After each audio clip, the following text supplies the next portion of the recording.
Thank you so much for making time for us and on Citizen at 1. My name is Willis Raburu. Oraka Member of Parliament TJ Kajwang is set to know his fate more than 12 hours since his arrest. Despite being taken to the Milimani Law Court's precincts this morning, Kajwang could not be arraigned as the charge sheet had not been prepared. Now, this comes as the Interior Ministry continues with the crackdown on plotters of the Odinga oathing, recalling 2 firearms that had been licensed to Dagoretti North Member of Parliament Simba Arati. Sam Gituku reports.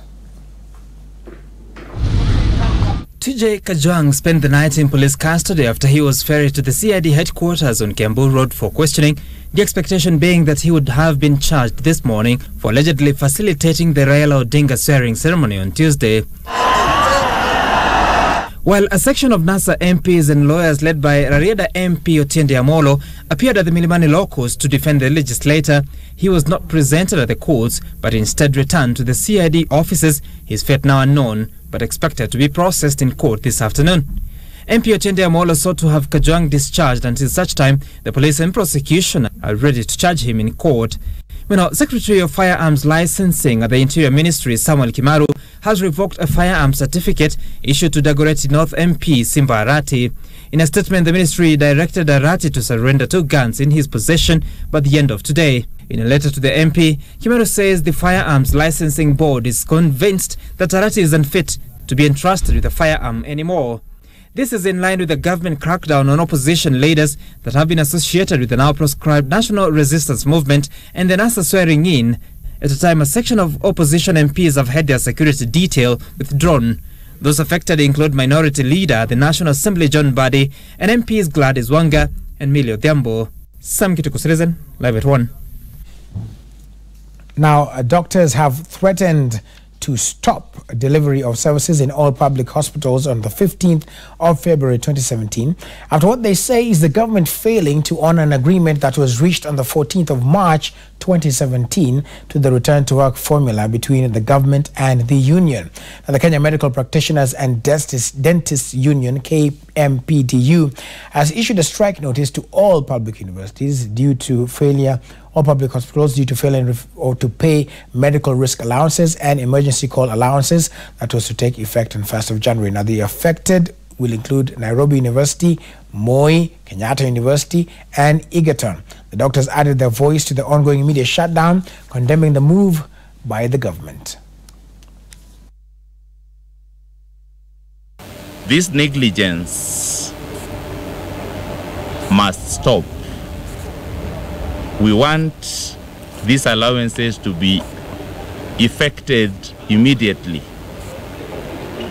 If this cannot be done within the time frame that we shall utter today, it is up to the institutions to find how to run without the input of this staff. Let it not look like it's a new demand. It's not a new demand. It's simply failure of the system. And that's why we have given them 1 year, because usually it takes about 2 months for these allowances to be adjusted. This time around, it has taken over 1 year, and unfortunate for the country, it may actually take the closure of medical schools, and it may take the closure of some of these our national referral hospitals for this to happen. Civil society groups are now calling on the government to stop intimidating the media and to respect the rights of the public to free press. This is after the closure of 3 major television stations, a situation which also saw 3 journalists from the Nation Media Group spend the night in the office as it emerged that they were to be arrested. In the petition filed this morning, Omtata argued that the move to shut down television stations in 3 media houses was a violation of the Constitution. He also asked the court to issue an order compelling the government to compensate the stations for the losses incurred during this period. This on the 3rd day of the crackdown after a section of journalists spent the night in their offices for fear of arrest. The hours had seemed to slow to a crawl as journalists at Nation Media Group stayed up waiting for the unknown. This after reports emerged that there were plainclothes policemen waiting outside Nation Center to arrest 3 journalists. Editors Guild Chairman and Nation Broadcast Division General Manager Linus Kaikai, NTV Technology Editor and Anchor Larry Mado, and Senior Anchor Ken Mijungu, as the government cracked down on the media and various individuals a day after NASA leader Raila Odinga was sworn in as the people's president. In solidarity with the three journalists, their colleagues remained in the newsroom until late in the night. Interior Cabinet Secretary Fred Matiang'i had announced on Wednesday that the government was investigating those believed to have participated in furthering Tuesday's events. To this end, television stations in 3 media houses had been switched off by the Communications Authority and remain off air. In the light of day, civil society groups urged authorities to stop intimidating the mass media and to respect the rights of Kenyans to free press. We have to be very clear that the actions that have been taken to take 3 of our biggest news houses off the air is not only unconstitutionally, but it's a threat to our democracy. It must be condemned and they must be reinstated immediately. Switching off the TV stations is an economic sabotage. It has a big economic cost to the media houses and to investors. So how is Kenya going to turn around and invite more people to invest into this digital economy that we are creating when there is uncertainty that rule of law will be followed? Nation Media Editor-in-Chief Tom Shindi also condemned the move to shut down the television stations, saying the groups have incurred massive losses. The siege at Nation Media Group continuing for another day. Wilkis Anyabo, Citizen Live at 1.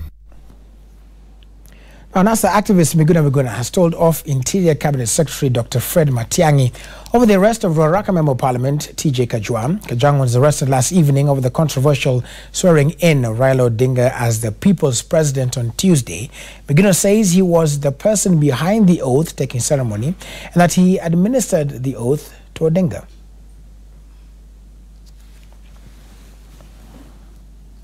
The illegal arrest of Kajwang must be condemned, must be opposed. And if they arrest any of us, the same. Kajwang did not play any role in the swearing in, as you could see. I'm the one who signed the oath, not Kajwang. And I conducted the oath.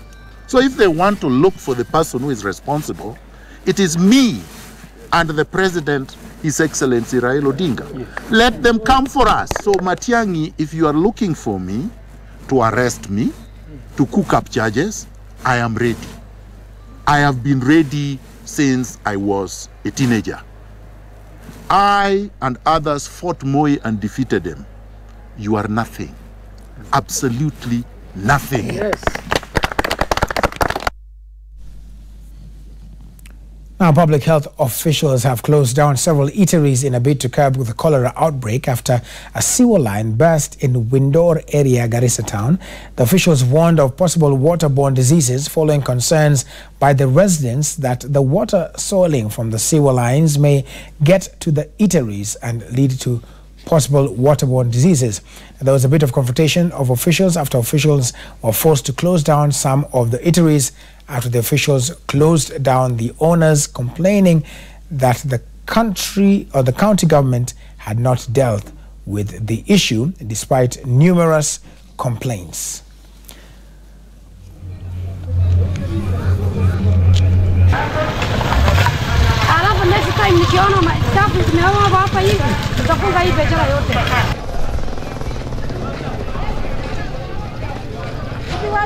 Na wameamurisha mahoteli zote ziweze kufungwa. Tunajuta ni kwa nini walikuja na kutoa amri na bila hao wenyewe kuchukua hatua kwa watu wa Gawasco. Tunaomba wenye kuhusika waje na kuweza kusaidia wakaaji wa hapa. Tukitembea ofisi tunaenda atujui, tunaenda kwa DC hakuna kitu, tunaenda kwa DO hakuna kitu. Ni nini? Sisi hapana wananchi ya raia ya Kenya.